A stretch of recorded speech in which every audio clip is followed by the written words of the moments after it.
बाजाप्ता लोग 5 गन लेकर जा रहे हैं और जींस पैंट से और शर्ट से निकाल कर मार रहे हैं और एडीजी लॉ एंड ऑर्डर को किसान खेत में रोपनी करने वाला दिख रहा है तो उनको आंख की जांच कराने की जरूरत है। नीतीश कुमार की विदाई तय है।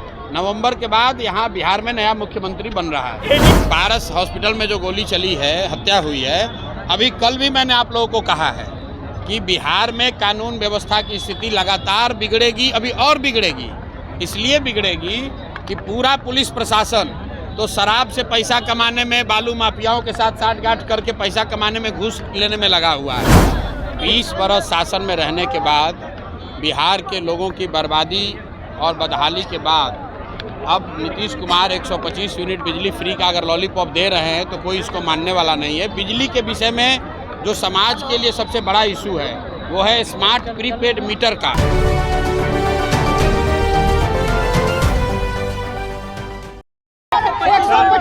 नीतीश कुमार 125 यूनिट बिजली फ्री देंगे अगले महीने से। 20 बरस शासन में रहने के बाद, बिहार के लोगों की बर्बादी और बदहाली के बाद अब नीतीश कुमार 125 यूनिट बिजली फ्री का अगर लॉलीपॉप दे रहे हैं तो कोई इसको मानने वाला नहीं है। बिजली के विषय में जो समाज के लिए सबसे बड़ा इशू है वो है स्मार्ट प्रीपेड मीटर का, जिसकी वजह से हजारों परिवार अंधेरे में जी रहे हैं और प्रीपेड होने के वजह से लोगों का बिजली एक दिन भी अगर पैसा नहीं दिया तो कट गया। दूसरी जो समस्या है कि बिजली का बिल गलत आ रहा है। आप बताइए, अगर 100 रुपये के बजाय 500 रुपये बिल आए अब फिर उसमें 100 यूनिट आप फ्री कर दीजिए, उससे फ़ायदा क्या है? लोगों का तो उससे नुकसान है। जनता इस झांसे में आने वाली नहीं है। नीतीश कुमार की विदाई तय है। नवंबर के बाद यहाँ बिहार में नया मुख्यमंत्री बन रहा है।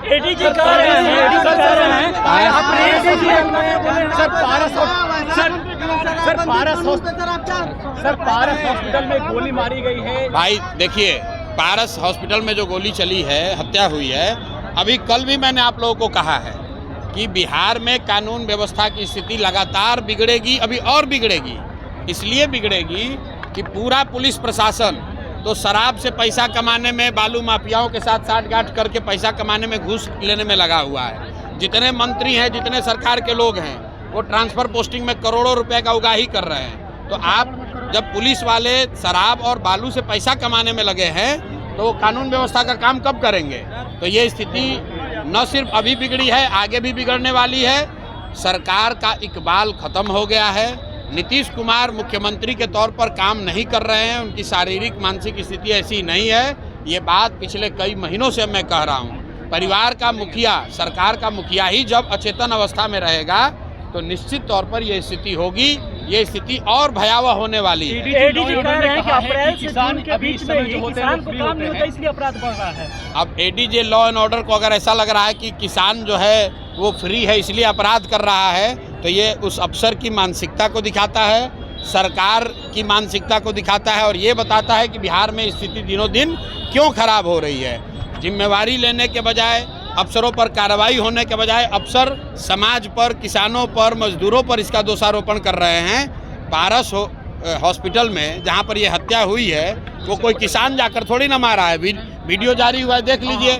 बाजाप्ता लोग 5 गन लेकर जा रहे हैं और जींस पैंट से और शर्ट से निकाल कर मार रहे हैं और एडीजी लॉ एंड ऑर्डर को किसान खेत में रोपनी करने वाला दिख रहा है तो उनको आंख की जाँच कराने की जरूरत है।